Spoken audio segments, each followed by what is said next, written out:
Pria itu sedang asik bermain game saat menyuruh pacarnya berlutut. Dia hanya ingin merasakan sensasi aneh dari pertemuan api dan es. Tapi kemudian mulut wanita itu tiba-tiba robek hingga ke telinganya. Teriakan mengerikannya menembus headset terdengar oleh pria yang masih sibuk menghancurkan tower. Namun bukannya panik, dia dengan tenang menghancurkan kristal musuh. Lalu dengan mengandalkan ingatannya dia membuka pintu yang sedang digedor-gedor oleh tetangganya yang cantik. Dia bilang wanita itu boleh masuk dan bersembunyi tapi dengan syarat harus menutup matanya terlebih dahulu. Wanita itu menurut seolah memberi isyarat bahwa selama dia bisa masuk pria itu boleh melakukan apa saja padanya. Ini lebih terasa seperti kesepakatan gelap daripada permohonan. Detik berikutnya pria itu mengayunkan pisau dapur dan memenggal kepalanya tanpa ragu-ragu. Sebuah notifikasi sistem muncul potensi zombie dieliminasi poin didapatkan. Nama pria itu adalah Lin Fan, seorang desainer interior biasa yang tinggal sendirian. 1 jam yang lalu dia dengan baik hati menolong tetangganya yang putus asa. Tapi wanita itu tiba-tiba bermutasi dan menggigitnya sampai mati. Di saat kematiannya, dia entah bagaimana terhubung dengan sistem bertahan hidup di kiamat zombie. Koneksi itu memutar kembali waktu mengirimnya kembali 1 jam sebelum kematiannya. Lin Fan menggunakan poin yang baru didapatnya untuk kekuatan merasakan kekuatannya melonjak dalam hitungan detik. Sementara itu tubuh tanpa kepala dari tetangga cantiknya telah memancing zombie lain ke tempat kejadian. Saat Lin Fan membuka pintu makhluk itu, akhirnya menyadarinya kepalanya yang bengkok berputar. Mata busuknya mengunci pandangannya pada Lin Fan. Beberapa detik kemudian makhluk itu mengeluarkan raungan serak dan menerkam daging segar di depannya. Lin Fan menyerang lagi 1 ayunan bersih dan kepala zombie itu pun menggelinding. Sistem kembali memunculkan pesan zombie terbunuh poin didapatkan. Sambil menatap mayat tetangganya yang setengah utuh, Lin Fan sadar akan ada lebih banyak zombie yang datang. Yang perlu dia lakukan hanyalah bersembunyi di balik pintu dan menyergap mereka. 1 jam kemudian, lorong itu sudah dipenuhi tumpukan mayat. Poinnya meroket tajam. Setelah itu dia mencari mayat tetangganya. Tapi mayat itu tidak ditemukan dimanapun.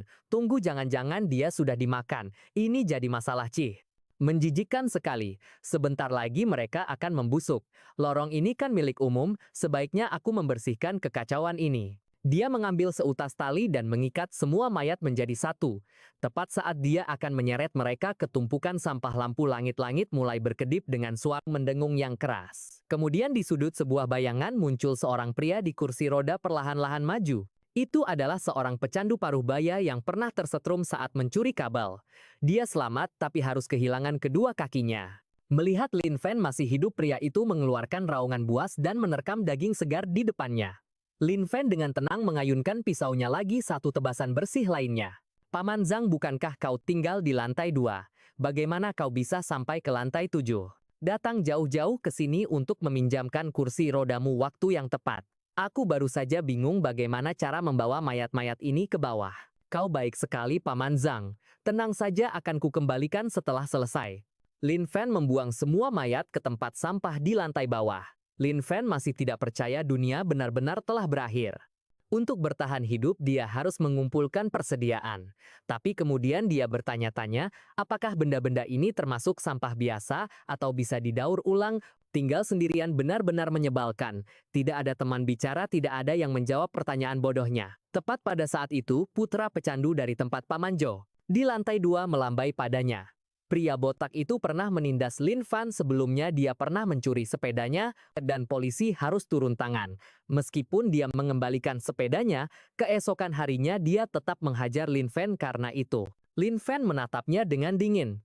Apa maumu? Pria botak itu terdiam. Si bodoh ini ternyata berani bicara keras. Apa dia tidak takut menarik perhatian zombie? Lalu dia menyeringai, orang bodoh gampang dimanfaatkan. Aku juga sudah kelaparan, dia bisa kusuruh-suruh.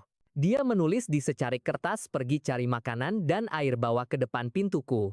Lin Fan menggelengkan kepalanya. Kenapa harus aku? Aku tidak mau pergi. Bibir pria botak itu bergetar karena marah. Dasar bocah sialan, gumamnya pelan, lalu dia menulis lagi. Lakukan apa yang kukatakan dan aku akan mengizinkanmu tinggal bersamaku. Nanti aku akan membawamu ke markas rahasia. Lin Fan tetap tenang, masih tidak mau pergi. Ekspresi pria itu menjadi gelap, amarahnya memuncak. Baiklah, pikirnya, kalau kau mau mati. Aku akan membantumu. Kau yang cari gara-gara, teriaknya sambil melemparkan beberapa lempengan logam ke arah pintu Lin Fan. Lempengan itu menghantam lantai berbunyi nyaring klang-klang-klang. Beberapa saat kemudian lorong itu dipenuhi dengan geraman saat beberapa zombie menyerbu ke arah Lin Fan. Melihat dari lantai, dua pria botak itu tertawa histeris. Tidak sok jagoan lagi ya? Mana sikapmu yang tadi kakimu bahkan tidak bisa bergerak lagi? Detik berikutnya, Lin Fan mengayunkan pisau dapurnya, memenggal kepala dua zombie dalam satu gerakan mulus. Sistem langsung berbunyi, 2 pembunuhan 2 poin didapat. Tawa pria botak itu langsung berhenti. Sialan, orang ini ternyata kuat. Dia menggeram, baiklah kau punya sedikit kemampuan, tapi terus kenapa masih ada satu zombie lagi yang tersisa? Terlalu lambat untuk bereaksi sekarang ya, siapapun yang menentangku pantas mati. Lin Fan mengangkat zombie terakhir ke bahunya, bukan karena dia tidak bisa membunuhnya, tapi karena dia memilih untuk tidak melakukannya. Lalu dengan satu sentakan tenang, dia melemparkannya ke lantai atas sebuah kiriman spesial untuk si pria botak. Pria itu menangkapnya karena refleks, tercengang dengan kebodohannya sendiri. Kenapa juga aku menangkapnya? Saat jeritan menggema di seluruh gedung, Lin Fan melambai dengan santai. Kalau ada pertanyaan, tanyakan saja padanya, setidaknya kau tidak akan sendirian sepertiku. Tak lama kemudian Lin Fan tiba di sebuah supermarket terdekat. Begitu masuk, dia dengan mudah mengalahkan beberapa zombie yang mengintai. Setelah mengumpulkan perbekalan, dia berjalan ke meja kasir karena kebiasaan dan berhadapan dengan kasir yang sudah menjadi zombie. Ini seharusnya cukup untuk sementara waktu. Aku bahkan membeli beberapa benih. Begitu aku menemukan tempat yang aman untuk menanamnya, aku bisa hidup dari hasil bumi. Meskipun pisau ini sudah hampir rusak, saat dia berpikir untuk mencari senjata baru, sebuah bus yang melaju kencang tiba-tiba meraung ke arahnya dari ujung jalan. Suara mesin yang keras menarik gerombolan besar zombie dalam hitungan detik. Lampu depan yang menyilaukan memicu kenangan masa kecilnya yang tragis. Ketika Lin Fan masih kecil, ibunya meninggal dalam sebuah kecelakaan. Ayahnya yang putus asa ingin bersama kekasihnya, rencana untuk meninggalkannya. Tetapi tangisan Lin Fan membuat wanita itu yang disebut Bibi kehilangan kesabarannya. Dengan jijik, wanita itu merebut kemudi dari ayah. Lin Fan berteriak bahwa dia akan menghentikan bus untuk memberinya pelajaran. Kendaraan itu menabrak truk yang datang dari arah berlawanan. Lin Fan masih terjebak dalam ingatan kelam itu ketika suara kasar sopir bus menyadarkannya. Hei bocah, mau numpang? Sayang sekali aku tidak akan mengangkutmu. Tetap saja di sini dan biarkan para zombie merobek isi perutmu. Seorang anak laki-laki berkacamata di dekatnya memprotes dengan lembut, kita tidak bisa meninggalkannya. Zombie-zombie yang kita pancing bisa membunuhnya. Kata guru kita harus saling membantu. Sebelum dia selesai bicara, sopir itu menggorok lehernya dan meludah. Guru persetan, dengan gurumu ini kiamat, aku bisa melakukan apapun yang aku mau. Kalian kutu buku berkacamata pikir bisa menceramahiku? Dia menyeringai, aku sudah membenci kalian anak-anak pintar selamanya. Kalian hanyalah anjing penjilat guru, tanpa guru sebagai tameng kalian. Kalian hanyalah mangsa. Karena kau begitu penuh belas kasihan, aku akan berbaik hati mengirimmu ke bawah sana untuk menemaninya. Dia mendorong anak itu keluar dari bus dan pergi. Bahkan saat pergi, dia melirik dengan cemas ke kaca spion. Orang bodoh itu membawa pisau dapur. Jangan bilang dia benar-benar berencana melawan gerombolan itu sendirian. Satu lagi, Lin Fan akhirnya tersadar dari lamunannya, bergumam pelan. Aku tidak akan mati. Aku dan ibu sudah berjanji. Aku akan menjadi pria yang berani, baik hati, dan cemerlang seperti yang selalu dia yakini. Dengan itu dia melemparkan pisau dapurnya lurus ke arah ban bus. Didukung oleh status kekuatannya yang luar biasa, pisau itu menancap dalam kekaret ban. Bus itu kehilangan keseimbangan, menabrak rambu jalan dan terbalik. Sopir sombong itu sekarang berteriak seperti anjing sekarat. Maafkan aku salah. Tolong bantu aku. Lin Fan menatapnya dengan dingin. Kau tidak menyesali perbuatanmu, kau hanya takut. Karena kau akhirnya tahu kau akan mati. Dia menyeringai tipis. Baiklah, teman-temanmu sudah di sini. Aku akan meninggalkanmu untuk reuni. Pria itu membeku, apa yang kau bicarakan? Aku tidak punya teman, tunggu, kembali selamatkan aku. Lalu anak laki-laki yang lehernya dia gorok muncul di depan bus bersama dengan gerombolan zombie yang mengejarnya. Petra mencabik-cabiknya tanpa ampun. Saat ini status kekuatan Lin Fan telah mencapai 35 poin yang mengejutkan. Saat dia melewati sebuah kompleks apartemen, di dekatnya suara seorang wanita memanggil dari atas, seorang ibu janda dan anaknya. Hei anak muda, bagaimana kau bisa melewati semua zombie di persimpangan itu? Tidak, lupakan itu. Sekarang yang penting adalah, Lin Fan tidak berencana untuk berhenti tetapi ketika dia melihat gadis kecil yang kelaparan di sampingnya, dia tidak tega mengabaikan mereka. Dia berjalan ke pintu dan menemukan wanita itu berlutut. Nah, aku tahu, ini permintaan yang berat, tapi tolong bagikan sedikit makanan untuk kami. Kami tidak punya apa-apa lagi. Suamiku sudah meninggal, aku tidak punya cara lain. Aku tidak butuh banyak. Cukup untuk putriku saja. Lin Fan memberinya 2 buah labu dan sebuah labu musim dingin. Ini ambillah. Wanita itu terkejut. Apakah uang masih ada artinya sekarang meski begitu dia menerimanya? Kemudian mata Lin Fan menangkap sebuah replika senjata yang tergantung di dinding. Wanita itu mengeluarkan pedang itu. Suamiku suka game, dia membeli ini sebagai properti. Jika kau mau ambillah, di luar sana berbahaya, kau bisa menggunakannya untuk membela diri. Lin Fan berkata dia merasa tidak enak mengambilnya tapi dia tidak bisa meletakkannya. Ambillah, desak wanita itu. Aku dan putriku tidak membutuhkannya, kau lebih membutuhkannya. Lin Fan melambaikan tangan dengan sopan, jangan khawatir. Aku tidak akan mengambilnya secara gratis. Hubungi aku jika kau butuh sesuatu. Gadis kecil itu menganggapnya aneh tetapi ibunya berbisik, mungkin kitalah yang sudah rusak. Lin Fan memeriksa senjata properti itu dengan gembira. Aku pernah melihat Frostmore ini di internet sebelumnya. Aku sudah lama menginginkannya.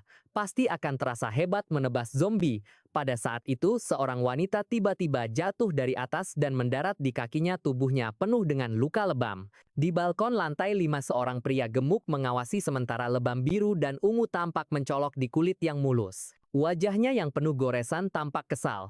Sayang sekali, kapan ya aku bisa menemukan barang sebagus itu lagi? Dari bawah Lin Fan tahu wanita itu telah mengalami kekerasan yang mengerikan. Keputusasaan, kemarahan, dan ketidakberdayaan di matanya sama seperti tatapan ibunya saat meninggalkan ayahnya. Dia memutuskan untuk menegakkan keadilan untuk wanita itu dan mengkonfrontasi pria gemuk itu. Kenapa dia melakukan ini? Pria itu membeku, dia tidak menyangka akan ada orang di jalanan. Lalu dia mengumpat, siapa kau brengsek? Kau bukan penghuni sini kan? Gedung ini wilayah kekuasaanku. Aku bisa melakukan apa saja pada para wanita di sini. Apa urusanmu? Lin Fan tahu dia harus bertindak lagi pula. Ibu dan anak yang memberinya Frostmore juga tinggal di gedung ini. Dia mengangkat mayat itu lalu menghitung jumlah lantai dan memastikan pria gemuk itu ada di lantai 5. Pria gemuk itu mengira Lin Fan datang untuk memulung. Apa kau mau mengambil mayatnya untuk bersenang-senang? Sayang sekali, mayat tidak bisa berontak, bahkan boneka tiup lebih baik, ejeknya sambil mengangkat dagu. Cepat pergi dari sini sebelum aku hilang kesabaran atau akan kutunjukkan padamu rasa sakit yang sesungguhnya. Sambil mengumpat dia merebahkan diri kembali ke sofa dan membuka sebotol bir. Mungkin nanti aku akan mencari mainan baru di gedung ini. Di dunia kiamat ini aku bisa melakukan apapun yang ku mau. Rasanya hebat sekali menjadi raja. Lalu tok-tok, ada yang mengetuk pintu. Pria gemuk itu melompat mengambil tongkat kayu dan mengintip dari lubang pintu. Siapa yang mengetuk pintu? Jangan-jangan itu zombie. Sialan, kalau lorongnya penuh dengan mereka, bagaimana aku bisa mencari mainan baru? Tapi apa yang dilihatnya dari lubang pintu membuatnya membeku seketika. Itu adalah wanita yang baru saja dia siksa sampai mati. Bahkan monster sepertinya gemetar ketakutan. Di luar, Lin Fan berdiri sambil memegangi mayat itu, mengetuk dengan tenang. Buka pintunya. Aku tahu kau di dalam. Mendengar suara Lin Fan, pria gemuk itu menghela napas lega dan berteriak, oh ternyata kau si bodoh, pergi kau orang gila. Kau cari mati ya? Seringai jahat muncul di wajahnya. Ya, aku hanya perlu berteriak cukup keras, maka para zombie akan mencabik-cabik si tolol itu. Aku memang jenius. Detik berikutnya pintu baja itu hancur ke dalam dengan suara ledakan yang menggelegar. Pria gemuk itu jatuh ke lantai tertegun, matanya melotot. Bagaimana bisa dia menendang hancur pintu baja? Lin Fan melihat sekeliling dan melihat alat-alat penyiksaan berserakan di seluruh ruangan. Pria gemuk itu bangkit sambil terus mengumpat. Apa-apaan ini, dasar aneh, kau membawa mayat ke rumahku. Kau cari masalah? Lin Fan berkata dengan tenang, tentu saja aku membawanya. Dia berhak melihatmu membayar perbuatanmu. Beberapa saat kemudian dia sudah mengikat pria gemuk itu dan menyumpal mulutnya, siap untuk menyerahkannya ke kantor polisi. Pria gemuk itu menggeram sambil meronta, kau gila, lepaskan aku. Pernah nonton film zombie, baca novel kiamat? Kalau pernah, kau pasti tahu cara bertahan hidup, cara menikmati hidup. Bukankah luar biasa, bisa melakukan apapun yang kau mau? Lin Fan menamparnya dengan keras. Apa kau bodoh? Cerita itu fiksi, ini kehidupan nyata. Kau bahkan tidak bisa membedakannya. Tamparan itu begitu keras sampai membuat pria itu terbang, langsung menembus pintu kantor polisi. Dengan linglung dan rasa sakit yang membakar, pria itu bergumam, "Sekarang siapa yang tidak bisa membedakan kenyataan? Kau pikir membawaku ke sini ada gunanya? Ini dunia kiamat, semua orang sudah tidak ada. Tidak ada yang bisa menghukumku lagi." Lin Fan tersenyum dingin. "Kau salah, masih ada seseorang." Mata pria itu bergeser ke kanan. Tubuhnya menegang saat merasakan napas busuk di lehernya. Sepasukan polisi zombie telah mengelilinginya. Suara Lin Fan rendah dan tenang. "Lihat, bahkan sebagai zombie mereka tetap menegakkan keadilan, menghukum yang bersalah." Keesokan harinya, sebuah truk lapis baja berhenti di luar perpustakaan kota. 3 orang penyintas keluar. Mereka sedang mencari buku-buku medis. Mereka melihat sekeliling dengan hati-hati, tidak ada satupun zombie yang terlihat. "Hah, mungkin kita beruntung," kata salah satunya, tapi pemimpin mereka, seorang wanita bermata tajam, mengangkat tangan. "Tunggu, jangan gegabah masuk." Dia mengetuk pilar baja dengan pisaunya, kleng-kleng. Mencoba mengetes keadaan. Kedua rekannya menegang siap kabur jika gerombolan zombie muncul. Ketika tidak ada yang terjadi, dia mengangguk, "Baiklah, bergerak. Periksa bagian medis dulu." Tepat pada saat itu, Lin Fan tiba-tiba muncul dari balik rak dan menyapa mereka dengan senyuman. Salah satu pria berteriak jatuh karena kaget, "Sialan, zombie." Dia bisa bicara. Lin Fan melambaikan tangannya dengan panik. Bukan, tenanglah. Aku manusia, aku masih hidup." Wanita itu mengerutkan kening. "Lalu apa yang kau lakukan di sini?" Lin Fan mengangkat buku di tangannya, panduan pertumbuhan dan budidaya sayuran, dan menyeringai, "Jelas saja membaca." "Memangnya apalagi yang dilakukan di perpustakaan?" Salah satu pria bergumam, "Merasa itu masuk akal, bos? Bukankah kau baru saja menanyakan pertanyaan bodoh?" Pemimpinnya mendesis diam. Dia lalu berbicara dengan sopan kepada Lin Fan. "Kami tidak bermaksud jahat, maaf jika kami mengganggumu." Lin Fan menjawab, "Tidak apa-apa, tolong jangan berisik. Ini perpustakaan." Ketiganya saling bertatapan. Mencurigai adanya jebakan. Salah satunya bergumam, "Pedang yang dia bawa itu aku pernah lihat di game. Membawanya biasanya masuk akal. Tapi orang ini sepertinya gila." Sang pemimpin juga tidak ingin mengambil risiko. Entah dia jebakan atau tidak stabil, jangan memprovokasinya. Selesaikan mengambil buku dengan tenang dan pergi. Dia punya firasat. Pria itu bukanlah orang yang bisa diajak macam-macam. Tidak ada yang pasti, hanya insting untuk menghindari masalah. Ketiganya diam-diam mempercepat pekerjaan mereka. Saat mereka bersiap untuk pergi, Lin Fan yang sedang asyik membaca berseru, "Kalian mau pergi sekarang?" Ketiganya menegang, takut dia akan mulai membuat masalah. Sang pemimpin berusaha tetap sopan, "Apa ada yang bisa kami bantu?" Lin Fan berkata, "Jika kalian mengambil begitu banyak buku, kalian harus mendaftarkannya. Itu bukan barang pribadi, pinjaman harus dicatat." Ketiganya membeku. Salah satunya mencibir, "Kau ini serius? Kau tahu apa yang terjadi di luar sana? Mendaftar kau kabur dari rumah sakit jiwa mana?" Sang pemimpin merasa logikanya aneh, tapi bertanya dengan lembut, "Boleh aku bertanya, apa kau tahu apa yang sedang terjadi di luar saat ini?" Lin Fan menjawab dengan tenang, "Ya, ini kiamat. Ada zombie di luar sana yang suka menggigit. Selain itu, tidak banyak yang berubah." Wajah sang pemimpin menegang. Apa dia benar-benar gila atau hanya berpura-pura? Salah satu pria mengira masalah akan datang. "Bung, apa kau tahu apa yang ada di luar sana? Jangan berbuat bodoh." "Sudahlah, ayo urus urusan kita sendiri." Lin Fan menenangkan mereka, "Tenang, aku tidak bermaksud jahat, aku hanya memberitahu. Di luar berbahaya, jadi jangan cari masalah." "Ngomong-ngomong, aku Lin Fan. Aku tinggal di gedung 2 unit 704, Kompleks Sinar Mentari. Jika kalian dalam masalah, cari aku. Aku ini kuat, ratusan zombie bukan tandinganku." Mereka bertiga terdiam. Ya, sudah terkonfirmasi kalau dia gila. Kabur. Sang ketua dengan cepat berterima kasih pada Lin Fan lalu kabur keluar dari perpustakaan bersama 2 rekannya, bahkan sebelum Lin Fan sempat bereaksi. Mereka pergi begitu cepat. "Aku bahkan tidak sempat menanyakan nama kalian," gumamnya sambil mengangkat bahu. "Ah, sudahlah, pagi adalah waktu terbaik untuk belajar. Jika aku ingin bertahan hidup sendirian, sebaiknya aku menguasai ilmu bercocok tanam." Sementara itu, jauh di bawah sebuah fasilitas di gurun, para ilmuwan berjas hazmat sedang bekerja keras. Aktivitas sel zombie yang aneh sedikit meningkat setiap hari.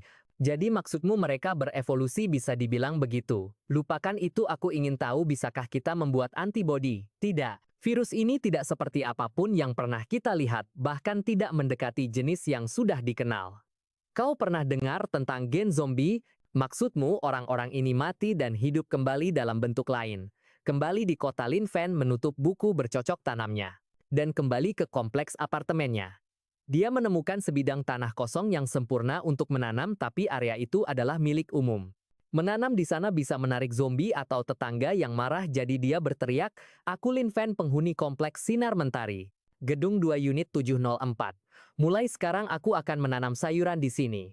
Ada yang keberatan. Seperti yang sudah diduga, teriakannya menarik semua zombie di sekitar, bahkan yang ada di dalam gedung. Mereka memecahkan jendela dan melompat turun. Dalam hitungan detik lahan kosong itu dipenuhi oleh mayat hidup. Linfen menghunus Frostmourne dan menebas mereka semua. Tubuh mereka terbelah semudah memotong tahu. Poin sistemnya meroket tajam. Beberapa menit kemudian tanah itu dipenuhi dengan mayat, dan Linfen tidak perlu lagi khawatir zombie akan menyelinap ke kebunnya. Sekali lagi untuk memastikan, Linfen kembali berteriak ke lingkungan sekitar. "Hei, ada lagi yang keberatan." Ketika tidak ada zombie yang muncul, rasa lapar melandanya. Dia memutuskan untuk mencari sesuatu untuk dimakan, dan memeriksa keadaan ibu dan anak itu. Dia menemukan seekor labi-labi di pasar terdekat saat mengantarkan perbekalan untuk mereka berdua. Dia bergabung dengan mereka untuk makan malam. Wanita itu berkata dengan lembut, "Aku tahu tidak ada pertolongan yang diberikan tanpa alasan. Kau sudah sangat banyak membantu kami. Aku tidak ingin membuatmu tidak nyaman, tapi suamiku sudah tiada. Jika sesuatu terjadi padaku, putriku." Linfen mengerti maksudnya, meletakkan sumpitnya dan bertanya dengan tenang, "Apa yang kau ingin aku lakukan?" Wanita itu membeku terkejut melihat betapa mudahnya dia setuju. Sambil tersipu malu dia berkata pelan, "Aku ingin ikut denganmu bersama putriku." Linfen mengerjapkan mata, sama sekali tidak menangkap maksudnya. "Oh, maksudmu pindah ke kompleks apartemenku? Tentu aku bisa tanyakan ke kantor properti untukmu." Wanita itu menatapnya benar-benar bingung. "Sebenarnya, kita ini bicara dengan bahasa yang sama tidak sih?" Sementara itu di puncak sebuah menara apartemen mewah di seberang kota ponsel, seorang pria paruh baya bergetar. Wajahnya langsung cerah, setiap panggilan terasa seperti sebuah pertolongan. "Halo Tuan Chun," terdengar suara yang tenang. "Saya menelepon terkait properti yang Anda iklankan di X, agen properti. Bisakah saya menyewanya?" Chun Gang terdiam lalu membanting telepon. "Kau bercanda ya? Ini prank. Lihat keluar, dunia ini sudah berakhir, kiamat datang begitu cepat." Hanya keamanan kompleks yang ketat yang membuat mereka bertahan selama berhari-hari. Mereka terus menatap langit berharap ada helikopter, tapi tidak ada satupun yang datang. Tepat saat Chun Gang menghela napas putus asa, teleponnya berdering lagi. Dia langsung membentak sebelum penelepon sempat bicara. "Apa kau sudah gila?" Linfen terdengar sangat bingung. "Kenapa kau berteriak? Aku hanya ingin menyewa tempatmu." Chun menutup teleponnya lagi dengan geram.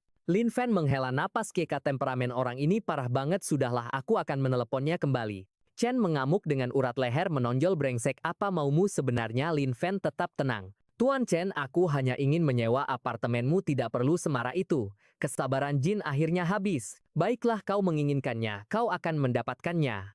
Aku ada di atap Menara Internasional Fungji 3. Datang dan sewa langsung. Ayo, kalau kau punya nyali, datang dan temui aku." Setelah berhasil mendapatkan sewa, Linfen bergegas pamit pada ibu dan anak itu, "Tunggu di sini, aku akan pergi menandatangani kontrak sewanya untuk kalian sekarang juga." Wanita itu mencoba menghentikannya, tapi dia sudah menutup pintu depan dan pergi. Di tempat lain, seorang pemuda mendekati Qin Gang. "Bos, ada apa?" bisiknya. Qin mengangkat bahu, "Tidak ada apa-apa, hanya orang bodoh."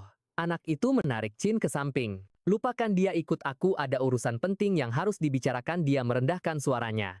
"Bos, aku sudah menghitungnya, persediaan kita mungkin hanya akan bertahan selama 2 minggu. Shun mengerutkan kening. "Jadi apa maksudmu?" Pemuda itu mendesis. "Total kita ada 15 orang. 4 orang tua itu hanya jadi beban, kita harus membereskan mereka." John ragu-ragu. Melakukannya secara terang-terangan mungkin tidak akan diterima oleh yang lain. Para tetua itu telah berbagi makanan mereka beberapa hari terakhir ini. Anak itu menyeringai, "Serahkan padaku. Setelah orang-orang tua itu disingkirkan, kita juga akan menyingkirkan para pria yang tidak berguna, dan para wanita yang jelek juga akan disingkirkan. Bukankah sebaiknya kita simpan yang cantik-cantik? Setidaknya ada hiburan untuk mengisi waktu, karena siapa yang tahu kapan kiamat ini akan berakhir." Setelah sewanya disetujui, Linfen mengayuh sepedanya menuju Fungji Internasional. Di perjalanan dia dengan santai membersihkan beberapa zombie dari pinggir jalan. Para penyintas mengintip dari jendela dan ganggang, beberapa bahkan memberi isyarat minta tolong. Yang lain mencibir. Mereka berpikir orang ini tidak akan bertahan lama, pada akhirnya dia akan dicabik-cabik. Setelah menempuh perjalanan yang cukup jauh, Lin Fan menoleh ke belakang dan gerombolan yang mengikutinya telah lenyap. Dia berhenti di gerbang kompleks dan mengamatinya. Tempat itu jauh lebih mewah daripada lingkungan lamanya. Di atap sekelompok orang berkumpul merencanakan sesuatu yang tidak manusiawi. Rebut persediaan para tetua lalu lempar mereka dari gedung, bisik para pemuda itu di antara mereka. Tapi para tetua menyadarinya. Wong Jonghwa adalah seorang pensiunan tentara yang sudah kenyang pengalaman bertempur. Dia menenangkan istri pensiunan dokter tentara di sebelahnya. Go Wei Fan, kita sudah tua, persediaan menipis. Mungkin anak-anak muda itu menganggap kita sebagai beban. Tetap saja masa depan adalah milik kaum muda. Negara dan masyarakat membutuhkan mereka untuk membangun kembali. Duduk di dekatnya Zhou Aijuan, seorang pensiunan insinyur militer terkekeh. Pelan, Wong, kau benar-benar sudah bisa menerima semua ini ya? Wong bertanya apakah dia merasakan hal yang sama. Zhou mengangguk, kita menghabiskan hidup kita untuk mengabdi, tidak banyak lagi yang tersisa. Kau tidak bisa menyalahkan mereka sepenuhnya, bertahan hidup adalah yang terpenting. Istri Wong Liang Yin memutar bola matanya. Kita sudah menderita selama puluhan tahun, sedikit penderitaan lagi tidak akan mengubah apapun. Sementara itu Chun Gang dan Xiao Bing telah mengumpulkan sebagian besar pemuda.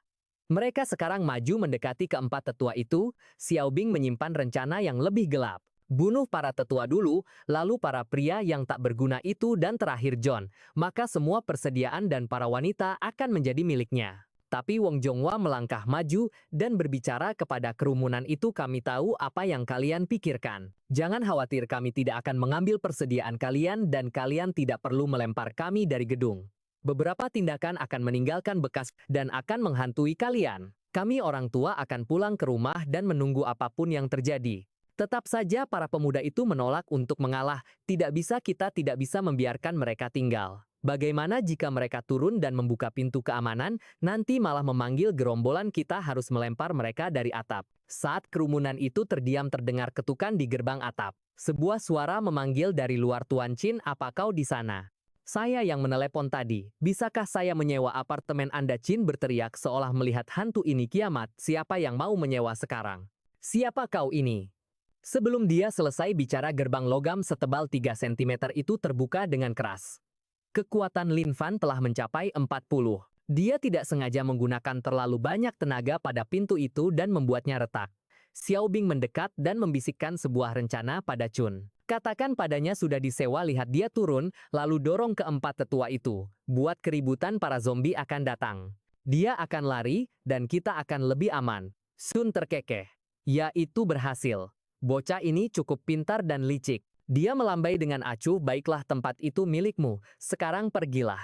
Lin Fan tidak menyangka akan semudah ini. Dia mengeluarkan segepok uang tunai dari sakunya. Chin berkedip, apa orang ini bodoh? Chin menyalak, baiklah, baiklah.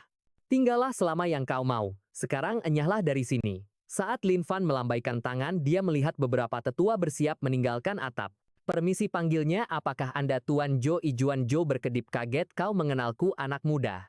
Lin Fan mengangguk dengan antusias dan menjabat tangannya. Saya pernah melihat Anda di TV saat 4 negara memblokir teknologi senjata kita. Anda memimpin tim yang berhasil menerobos. Anda adalah pahlawan nasional. Zhou terkekeh. Itu sudah lama sekali, jangan menyanjungku. Lin Fan menoleh ke yang lain, apakah kalian semua berencana meninggalkan atap? Di luar berbahaya. Zhou menggelengkan kepalanya dengan lembut. Tidak, kami akan tetap di sini. Persediaan langka biarlah yang muda yang memilikinya. Kami sudah cukup umur, tidak perlu menyia-nyiakan apa yang tersisa. Wajah Lin Fan menjadi gelap, pikirannya dipenuhi bayangan para lansia yang disingkirkan, dianiaya, dan dibiarkan mati. Bahkan Chun Gang bergidik melihat sorot matanya orang ini, dia berbahaya. Lin Fan menghela napas perlahan, tolong ikutlah denganku. Tempatku aman, aku bisa melindungi kalian. Para tetua menolak dengan lembut, terima kasih nak. Tapi tidak, kau sudah berbuat lebih dari cukup hanya dengan peduli. Lin Fan bersikeras, aku kuat sungguh. Ikutlah denganku. Aku bahkan akan membantumu menyewa tempat di lingkunganku. Para tetua saling berpandangan canggung. Zhou menutupi ketidaknyamanannya dengan tawa. Anak muda ini, dia benar-benar luar biasa. Lin Fan meraih tangan Zhou Aijuan dan berkata, "Jangan ragu, percayalah padaku. Ikutlah denganku." Chen bergerak untuk menghentikan para tetua, tapi Xiao Bing menahan mereka. Xiao berbisik, "Bos, biarkan mereka pergi. Begitu mereka di bawah kita akan memancing para zombie. Dia dan orang-orang tua itu akan dicabik-cabik bersama." Para tetua ini pernah rela mati demi negara mereka. Sekarang di usia senja mereka diusir dari zona aman oleh kaum muda. Para pemuda itu menimbun persediaan para tetua dan terus melemparkan pot bunga serta membuat keributan di bawah. Rencana mereka memancing mayat hidup di sekitar dan membiarkan mereka melahap para tetua. Generasi tua tidak menyangka kekejaman sedingin ini dari junior mereka. Para pria yang pernah melindungi kawan di medan perang tidak pernah membayangkan akan menghadapi pengkhianatan seperti ini. Hanya pensiunan insinyur militer Zhou Aijuan yang merasakan ada sesuatu yang salah. Dia mengerutkan kening. "Apa kalian sadar kenapa ada begitu banyak mayat zombie di tanah? Apa ada yang sudah menemukan cara untuk membunuh mereka?" Wong mengangkat bahu. Tidak mungkin hal seperti itu bisa dikembangkan secepat ini. Selesai dia bicara, semua orang menoleh ke arah Lin Fan. Lin Fan tampak gelisah, "Aku tidak punya pilihan lain. Aku harus membunuh mereka agar bisa naik ke atap dengan selamat." Tapi para tetua tidak menatap mayat-mayat itu, mereka terpana. Karena dia telah membasmi begitu banyak zombie sendirian. Sementara itu di atap para penyintas telah melemparkan setiap pot bunga yang bisa mereka temukan, namun tidak ada satupun zombie yang muncul. Chun mengerutkan kening menyingkirkan seorang pria. "Biar aku lihat apa yang terjadi." Sekilas melihat ke bawah dan keringat dingin membasahi punggungnya. "Apa-apaan ini? Kenapa ada mayat zombie di mana-mana?" Lalu terdengar teriakan tiba-tiba. Pria yang sedang mencondongkan tubuh ke tepi didorong jatuh oleh Xiao Bing. Penyintas lainnya membeku terpana dengan apa yang baru saja mereka lihat, tapi Xiao Bing dengan tenang merapikan dasinya dan berkata, "Apa yang kalian lihat? Jika suara tidak bisa menarik mereka, maka kita akan menggunakan darah." Baunya menyebar lebih jauh.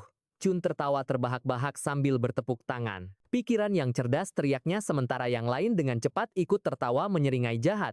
Pria itu menghantam tanah dengan keras. Tubuhnya hancur, darah menyembur kemana-mana dan mewarnai jalanan menjadi merah.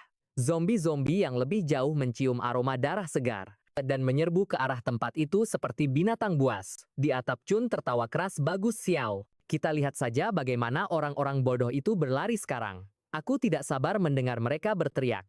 Istri Zhou Ijuin yang dulunya seorang guru panik. "Apa yang harus kita lakukan?" tangisnya. Lin Fan tiba-tiba bertanya, "Apa kalian punya mobil?" Wong Juma berkedip, "Mobil? Ya, terparkir di garasi." Kenapa? Lin Fan tersenyum sambil menoleh, "Bagus. Motorku juga tidak bisa membawa sebanyak ini orang. Pergi ke lokasi yang sudah kuberitahukan," tambahnya. "Ada sesuatu yang harus aku urus." Lalu dia berlari kencang menuju gerbang. Wong dan Zhou berteriak ke arahnya, "Kau masih muda. Pergilah selagi bisa. Kami akan menahan mereka jika seseorang harus mati. Seharusnya kami orang tua ini." Istri-istri mereka menarik mereka mundur. "Cukup dengan omong kosong pahlawanmu itu. Anak itu bukan orang biasa. Bantuan terbaik yang bisa kita berikan adalah dengan tidak menghalanginya." Sementara itu Lin Fan sampai di gerbang kompleks. Dia bergumam, "Sudah kubilang zombie yang tidak berolahraga staminanya jelek. Aku sudah menunggu lama sekali sampai kalian menyusul." Di atap Chun mengerutkan kening aneh. Gerombolan itu belum menerobos masuk. Kenapa dia pergi ke sana? Xiao Bing menyeringai. Mungkin dia ketakutan setengah mati. Memangnya apalagi? Beberapa saat kemudian Chun tertawa lagi. "Sial, kau benar. Si bodoh itu benar-benar membuka gerbangnya." "Hah, tunggu, kenapa dia lari lagi?" Xiao mengangkat bahu, "Masuk akal. Bahkan orang bodoh pun tidak bisa melawan insting." Chun mengangguk, "Kau memang pintar Xiao." Tapi kemudian seringai Xiao membeku. "Tunggu dulu, Chun. Ada yang tidak beres." Dia berlari ke arah kita, keduanya menjadi pucat. Dia memancing para zombie langsung ke arah kita," teriak mereka. Di bawah sana mayat hidup melonjak seperti gelombang hitam mengikuti Lin Fan lurus ke dalam menara apartemen. Beberapa saat kemudian Lin Fan muncul kembali di atap. Kerumunan itu berteriak, "Apa yang kau lakukan?" Lin Fan berjongkok di balik panel pintu setenang biasanya. "Bukankah kalian semua ingin para zombie datang ke sini? Aku hanya membantu." "Sama-sama." Beberapa detik kemudian puluhan zombie menyerbu atap, mata mereka tertuju pada mangsa segar, wajah Chun menjadi pucat pasi. Kau bajingan dasar bajingan, teriaknya setelah empat tetua itu pindah ke komunitas Lin Fan. Semua orang dengan cepat menjadi akrab. Mereka sering berbagi makanan sederhana dengan Lin Fan serta Li Mei dan putrinya, membawa kehidupan kembali ke blok apartemen yang sunyi itu. Suatu sore Fei Fei sadar Lin Fan sedang menatapnya. Dia menyentuh pipinya dengan gugup, mengira ada sesuatu di wajahnya. Setelah jeda yang lama, Lin Fan akhirnya bertanya, "Di mana tas sekolahmu?" Fei Fei berkedip bingung. Tas sekolah apa?" Lin Fan menunjuk ke nenek Yang. "Meskipun di tengah kiamat, kamu tetaplah seorang anak kecil. Tidak banyak yang bisa kamu lakukan sekarang, jadi belajarlah. Nenek Yang dulu seorang guru, dia bisa membantumu. Nanti aku akan membawakan buku dan tasmu." Fei Fei cemberut, "Tapi dunia sudah kiamat. Apa aku benar-benar harus belajar?" Li Mei berpikir sejenak dan mengangguk. "Sayang, dengarkan pamanmu. Belajar adalah satu-satunya hal yang masih bisa kamu lakukan." Lin Fan berdiri sambil menyeringai. "Kalian makan duluan saja. Aku akan membuang sampah dan mengambil tas Fei Fei." Fei Fei menghela napas dengan dramatis. "Paman, salahku apa sampai harus begini?" Dan begitu saja, kompleks sinar mentari yang tadinya sunyi menemukan kehangatan kembali. Sekarang menjadi rumah bagi 6 penyintas baru. Malam itu 2 zombie berjalan terhuyung-huyung menuju bengkel mobil 2 lantai. Di ujung jalan, detik berikutnya 2 anak panah menembus tengkorak mereka, menjatuhkan mereka seketika. Penembaknya adalah mantan pemanah hobi, sekarang menjadi pemulung membersihkan jalanan satu mayat demi satu mayat. Namun zombie-zombie di dalam bengkel terlalu berisiko untuk ditangani. Terlalu banyak suara bisa menarik gerombolan zombie. Dia tidak sendirian. 1 wanita dan 2 pria bekerja di sampingnya. Makanan mereka hanya akan bertahan selama seminggu, tapi setidaknya air keran masih mengalir. Pasti ada seseorang di luar sana yang masih menjaga agar pabrik air tetap berjalan. Tiba-tiba sebuah ledakan yang memekakkan telinga bergema di luar, membuat wajah si pemanah menjadi pucat. Api meledak dari sebuah gedung di dekatnya, seketika menarik setiap zombie di area itu ke arahnya. Wanita berambut pendek itu bergegas ke jendela sangat marah. Siapa sih yang membuat suara itu? Di luar seorang wanita sendirian berlari untuk menyelamatkan hidupnya, berteriak ketakutan saat gerombolan itu mendekat. Lalu sebuah tangan raksasa menghantam ke bawah, menghancurkannya hingga menjadi genangan darah. Zombie mutan yang menjulang tinggi, tingginya hampir 4 meter berdiri di sana, tubuhnya terbungkus kabut gelap, mengerikan dan kuat. Bibir wanita berambut pendek itu bergetar. Zombie mutan, mereka bisa berevolusi. Saat itu juga suara roda tempat sampah yang bergesekan dengan trotoar terdengar dari gang terdekat. Dia pun membeku, mengira zombie raksasa lain akan datang, tapi sebaliknya, Lin Fan muncul dengan tenang mendorong tempat sampah, menabrak gerombolan dan mutan itu seolah-olah bukan apa-apa. Statistik kekuatannya sudah mencapai batas maksimal, stamina dan kecepatannya melampaui manusia biasa. Saat dia melewati gang itu, dia bahkan tidak repot-repot melirik raksasa yang jatuh itu. Wanita berambut pendek yang bersembunyi di lantai 2 bengkel itu mengenali Lin Fan dan berbisik, "Itu dia." Ternyata benar-benar dia. Pria-pria lainnya merasa seolah-olah mereka baru saja lolos dari maut. "Apa aku salah lihat? Ada orang yang mendorong tempat sampah, bos. Dia memancing para zombie pergi. Kita mungkin selamat." Adegan beralih kembali ke supermarket di bawah blok apartemen lama Li Mei. Lin Fan memarkirkan tempat sampah itu di gerbang kompleks dan naik ke atas untuk mengambil milik Fei Fei, yaitu tas punggung dan buku-buku pelajarannya. 4 preman yang bersembunyi di lantai 2 supermarket memanggil ke bawah. "Hei, apa yang kamu lakukan?" Lin Fan melirik ke atas dan menjawab dengan tenang, "Ada perlu, tempat sampah kompleks sudah penuh. Aku cuma cari tempat buat buang sampah dan ngambil beberapa barang." Belum selesai dia bicara, mereka sudah mengejeknya. "Dengerin orang ini, buang sampah hebat sekali. Cuma di kiamat ada orang yang punya spesialisasi jadi tukang sampah." Lin Fan tidak menganggapnya aneh. Buang sampah itu normal, mau kiamat atau tidak, hidup harus terus berjalan. "Kalau kalian butuh bantuan, bilang saja." Si botak menyeringai. "Dasar bodoh, kami hidup enak di atas sini. Kamu malah berani-beraninya nanya apa kami butuh bantuan." "Mau aku teriak? Aku panggil gerombolan zombie, biar kalian bisa lari untuk bersenang-senang." Lin Fan tidak mau buang-buang waktu. Dia melambai dan pamit lalu pergi begitu saja. Sikapnya yang acuh tak acuh itu memancing kekejaman para preman, dan mereka berencana memancing zombie datang hanya untuk menonton orang dikejar. Mereka yakin lantai 2 aman. Lagi pula zombie kan tidak bisa terbang. Lalu keempat preman itu mulai berteriak seperti toa rusak, teriakan mereka menggema di sepanjang jalan. Mereka terus berteriak selama beberapa menit, tapi tidak ada satu zombie pun yang muncul di bawah. Sialan ke, mana perginya zombie-zombie itu? Tidak mungkin area ini bersih. Mereka tidak mungkin sudah pergi semua. Di seberang jalan, Lin Fan berdiri di balik gerbang gedung lain dan melihat ke belakang. Tenang saja, katanya dengan santai, mereka akan segera datang. Setelah itu, dia menghilang dari pandangan. Para preman menggerutu kesal penghancur suasana, bahkan tidak bisa membuat zombie untuk membunuh idiot itu. Tiba-tiba tanah mulai bergetar, batu-batu kecil melompat dengan ganas, langkah berat menggelegar di dekatnya. Oh sial, sesuatu akan datang. Suara apa itu? Sebelum mereka bisa menyelesaikan, wajah besar dan mengerikan memenuhi jendela lantai 2. Dalam sekejap 3 dari preman itu hancur dan terobek oleh zombie raksasa.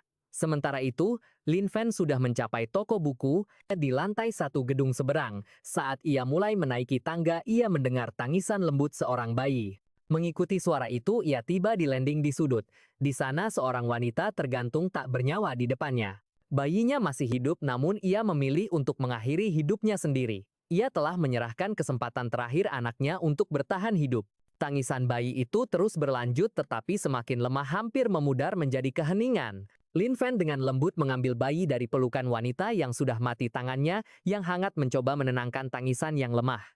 Lalu ia merasakan sesuatu di selimut bayi itu, sebuah buku harian kecil. Tertulis, tidak ada penyelamatan, tidak ada makanan. Aku semakin lemah. Aku tahu aku tidak akan bertahan lama. Aku telah melihat orang mati berubah menjadi zombie. Aku tidak ingin menyakiti bayiku. Selama aku masih bisa berpikir jernih, aku perlu melakukan apa yang harus dilakukan. Aku sangat takut menggigitnya, jadi aku menghancurkan gigi-gigiku sendiri dan membungkus mulutku dengan tape. Dengan cara itu, bahkan sebagai zombie, aku tidak bisa menyakitinya. Nama bayiku adalah Ming Ming. Jika ada yang menemukan ini, tolong biarkan dia hidup, dan jika tidak bisa, tolong jangan tinggalkan dia di luar. Aku tidak ingin dia dimakan. Lin Fan menghela napas pelan. Istirahatlah dengan tenang. Aku akan melakukan segala yang aku bisa untuk menjaga anakmu tetap hidup. Tetapi, saat ia berbicara, sebuah bola basket meluncur aneh ke kakinya. 1 detik kemudian, seorang zombie yang terlihat sangat mirip dengan Garfield melompat langsung ke arahnya. Zombie itu jauh lebih cepat daripada zombie manapun yang pernah ia temui sebelumnya. Lin Fan mengeluarkan Frostmourne, bingung. Bagaimana mungkin monster seperti ini ada di sini sementara bayi itu masih selamat? Lalu ia menyadari, makhluk ini telah menunggu, menggunakan bayi itu sebagai umpan untuk memburu siapapun yang cukup baik untuk membantu. Dengan pemikiran itu, Lin Fan mengayunkan Frostmourne dan membelah zombie tipe kecepatan yang berevolusi itu menjadi 2. Sistem berbunyi 3 poin atribut diperoleh. Yang ini berbeda, jelas memiliki sedikit kecerdasan. Semua zombie lain yang dia temui sejauh ini pada dasarnya tidak punya otak. Dari sisa-sisa makhluk itu, sebuah kristal merah keluar bersinar redup. Lin Fan berkedip, bergumam pada dirinya sendiri, pasti ini zombie kutu buku, mungkin dia belajar dengan giat di toko buku ini. Sepertinya benar ya, pengetahuan adalah kekuatan. Ngomong-ngomong, mumpung aku di sini, aku akan mengambil beberapa buku latihan dan soal ujian untuk Fei Fei. Dia kelihatannya tipe yang rajin belajar, dia pasti akan girang setengah mati saat melihat ini. Sementara itu, jauh di bawah markas gurun di tempat yang jauh, seorang profesor menatap dengan mata terbelalak pada kristal merah yang tersegel.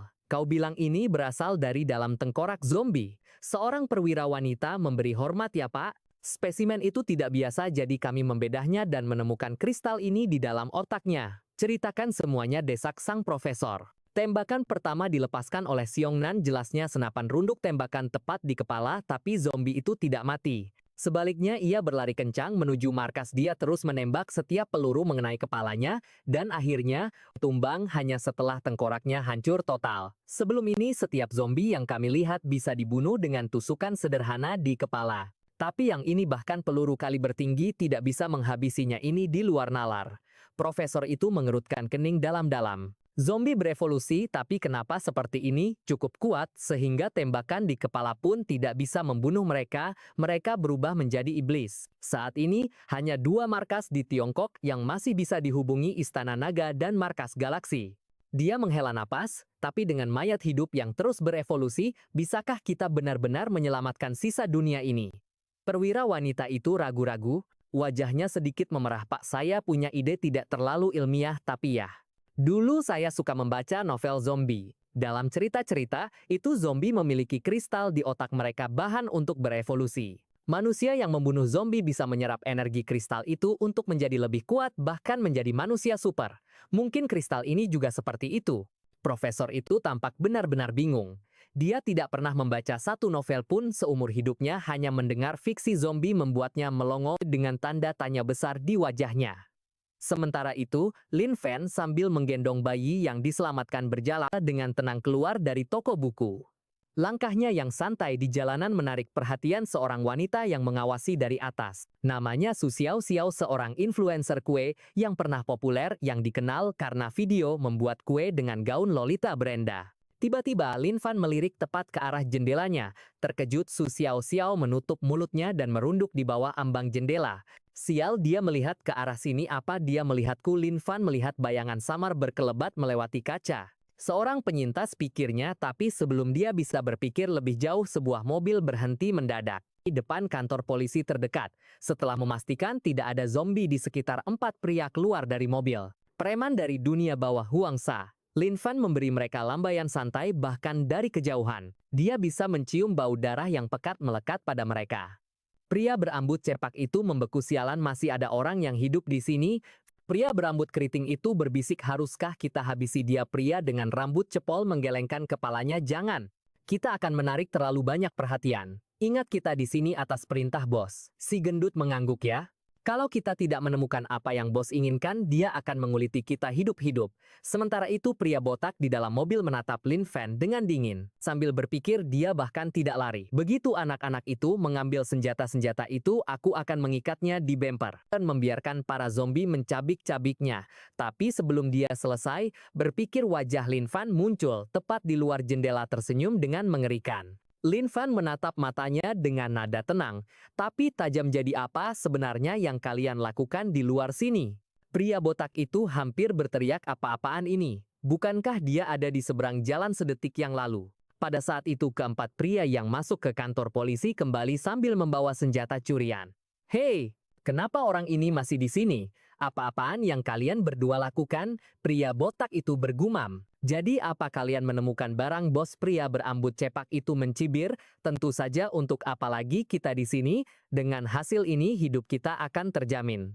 Pria berambut keriting itu melirik Lin Fan. Bocah ini nekat juga berjalan sendirian di jalanan. Bagaimana bisa kau masih hidup? Lin Fan menjawab dengan tenang, saat aku bertemu zombie aku mencoba menenangkan mereka. Jika itu gagal, aku membela diri. Satu tebasan mereka lenyap.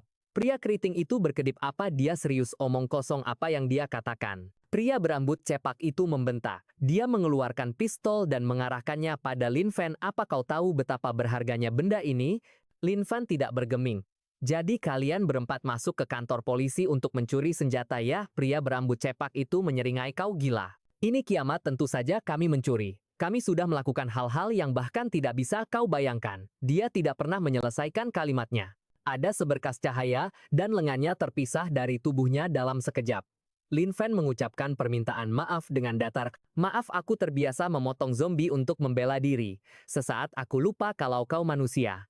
Pemandangan itu mengejutkan semua orang. Pria dengan rambut dikuncir itu meraba-raba senjatanya. Sebelum dia bisa menarik pelatuknya, Lin Fan membelahnya menjadi 2 dengan satu serangan. 2 pria terakhir membeku ketakutan. Dia bergerak terlalu cepat untuk dilihat.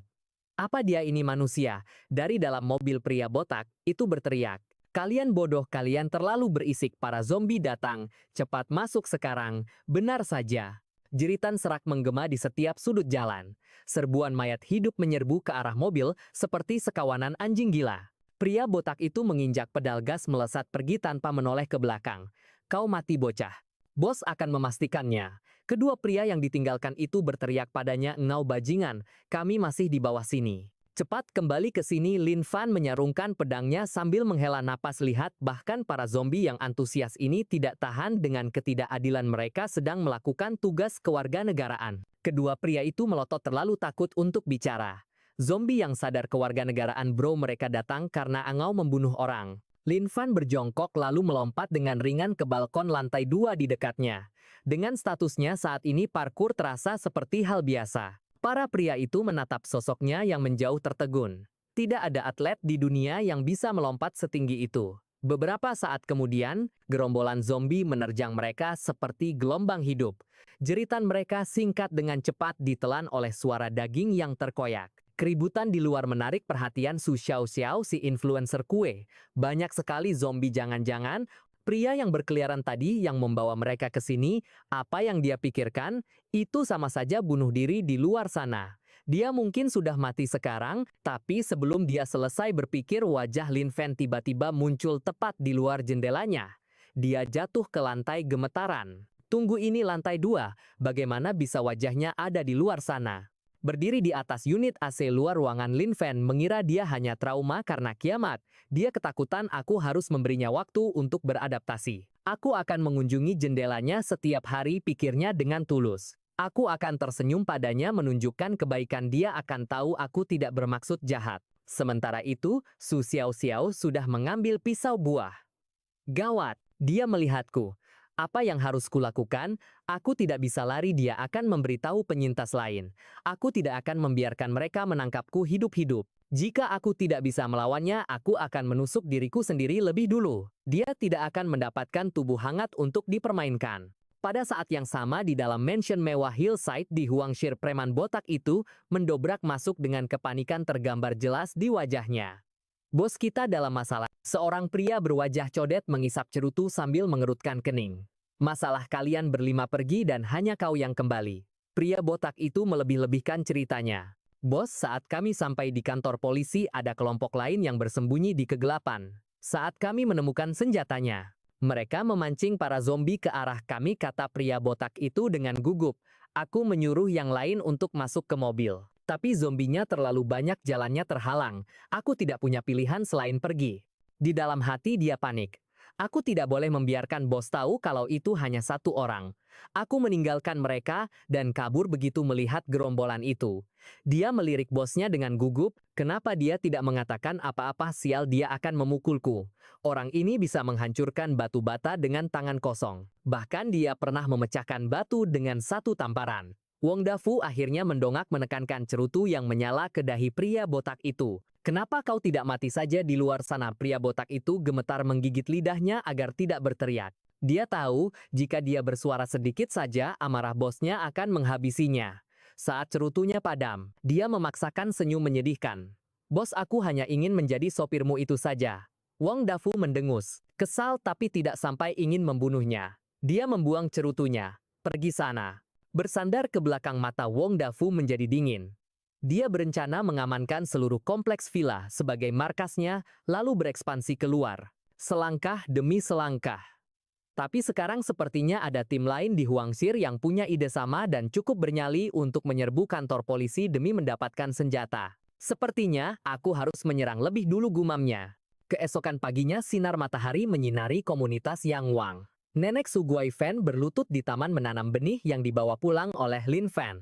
Sementara itu Tuan Zhou Ai Juan dan Tuan Wong Zhangwo memperkuat gerbang dan pintu keluar dengan papan kayu agar para zombie tidak bisa masuk. Di sisi lain, nenek yang sedang mengajari Fei Fei kecil dengan sabar membimbingnya belajar matematika, fisika, dan kimia secara privat. Fei Fei akhirnya menyelesaikan pekerjaan rumahnya. Tapi tiba-tiba dia menemukan beberapa buku pelajaran lagi di atas meja. Lin Fan tersenyum bangga. Sudah kuduga. Kau anak yang rajin. Aku mengambilkan ini untukmu semalam. Tapi mata Fei Fei sudah berkaca-kaca. Siap menangis kapan saja. Sebelum dia bisa bicara, bayi di gendongan Lin Fan mulai menangis kencang. Li Mei tampak terkejut. Di mana kau menemukan anak itu? Lin Fan ragu-ragu. Nenek Su dulu adalah petugas medis tentara, biar dia yang memeriksanya dulu. Mendengar tangisan bayi, Nenek Sue bergegas masuk dari halaman. Cepat bawa dia ke sini. Setelah memeriksanya, dia menghela napas lega. Untung kau menemukannya tepat waktu. Beberapa menit lagi dan dia tidak akan selamat. Tapi dia belum sepenuhnya aman. Tubuhnya lemah ruam, di pantatnya terinfeksi dan ada beberapa luka kecil. Dia akan butuh perawatan yang hati-hati. Lin Fan, siapa namanya? Buku harian ibunya hanya menyebutkan satu hal. Nama bayinya adalah Meng Meng. Kalau begitu biarkan dia memakai margamu, Lin Meng Meng, usul Nenek Su. Tapi Lin Fan menggelengkan kepalanya. Tidak cukup Meng Meng saja, saat dia dewasa nanti aku akan menceritakan segalanya tentang ibunya. Li Mei yang melihat Lin Fan kesulitan menggendong bayi itu pun menawarkan bantuan. Biar aku yang merawatnya, bebanmu sudah cukup berat. Lin Fan tersenyum penuh terima kasih, kalau begitu kita bagi tugas saja, kamu jaga dia di siang hari dan aku akan menjaganya di malam hari. Baru saja mereka selesai mengatur urusan si bayi, kakek Jo dan kakek Wong tiba-tiba berteriak dari gerbang. Dengan suara panik mereka berteriak, Lin Fan, cepat ke sini, ada yang tidak beres, para zombie berkumpul di jalanan. Lin Fan mengerutkan keningnya, ini aneh, aku sudah menghilangkan jejak mereka saat perjalanan pulang, jangan-jangan para zombie itu mulai berevolusi dan punya kecerdasan.